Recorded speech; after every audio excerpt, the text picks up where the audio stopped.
మొదటగా ఈ వీడియోలో మనం భగవద్గీత అధ్యాయము 2 శ్లోకము 22ను పరిశీలిద్దాం.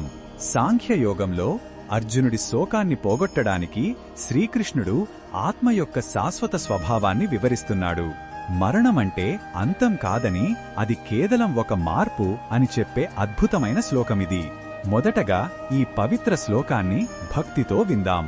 వాసాంసి జీర్ణాని యథా విహాయ నవాని గృహ్ణాతి నరోపరాణి తథా శరీరాణి విహాయ జీర్ణాన్య అన్యాని సంయాతి నవాని దేహి. ఈ శ్లోకం అర్థమేమిటంటే, ఒక మనిషి చిరిగిపోయిన పాత బట్టలను వదిలేసి కొత్త బట్టలను ఎలాగైతే ధరిస్తాడో, అలాగే ఆత్మ కూడా శిథిలమైన పాత శరీరాన్ని విడిచిపెట్టి కొత్త శరీరంలోకి ప్రవేశిస్తుంది. ఇక్కడ శరీరాన్ని వస్త్రంతో, ఆత్మను దేహాన్ని ధరించిన వానితో పోల్చారు. ఇది మరణం యొక్క భయాన్ని తొలగించే చాలా సులభమైన, శక్తివంతమైన ఉపమానం.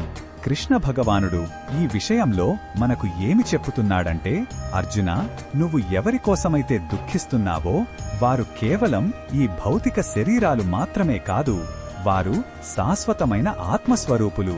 శరీరం నశించినా ఆత్మ నశించదు. ఎలాగైతే మనం బట్టలు మార్చుకున్నందుకు ఏడవమో, అలాగే ఆత్మ శరీరాన్ని మార్చుకున్నందుకు కూడా శోకించకూడదు. ఈ జ్ఞానం మనల్ని భౌతిక బంధాల నుండి విముక్తి చేస్తుంది. కృష్ణ భగవానుడు ఈ విషయంలో మనకు ఏమి చెప్పుతున్నాడంటే, అర్జున, నువ్వు ఎవరికోసమైతే దుఃఖిస్తున్నావో వారు కేవలం ఈ భౌతిక శరీరాలు మాత్రమే కాదు, వారు శాశ్వతమైన ఆత్మస్వరూపులు. శరీరం నశించినా ఆత్మ నశించదు. ఎలాగైతే మనం బట్టలు మార్చుకున్నందుకు ఏడవమో, అలాగే ఆత్మ శరీరాన్ని మార్చుకున్నందుకు కూడా శోకించకూడదు.